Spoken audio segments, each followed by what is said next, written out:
Hello everyone, তোমরা তো আগের পার্টেই দেখলে আমরা ফিল্ডের জন্য বিকেলে টোটোতে করে যাচ্ছিলাম। এরপর আমরা গেছিলাম হচ্ছে শান্তিনিকেতনের শালবনী ফরেস্ট অর্থাৎ পলাশমণি গ্রাম।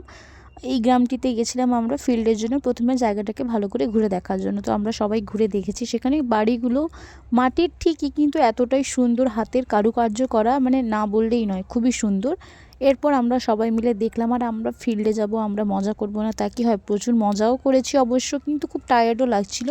এরপর আমরা প্রচুর হাতের কাজ করা জিনিসও দেখেছি, এবং তার সঙ্গে যেখানে ইষ্টি কুটুম সিরিয়াল, যেটা স্টার জলসায় হতো সম্ভবত, সেটা মানে যে বাড়িতে হতো সেটাও আমরা দেখেছি। সেখানে একটু খারাপ ব্যবহার করেছিল ঠিকই, আর এদিকে তো বিজিত পুরো টায়ার্ড, বসেই পড়েছে। এরপর যাই হোক, আমরা কোপাই নদী দেখলাম, পুরো গ্রামটাকে ভালো করে দেখলাম। এরপর আমাদের ভিজিট শেষ। এরপর আমরা সন্ধ্যায় একটু স্ট্রিট শপিং করতে এবং একটু খাওয়া দাওয়া করতে গেছিলাম। সেগুলো তোমাদেরকে পরের পার্টে অবশ্যই শেয়ার করবো। Thanks for watching.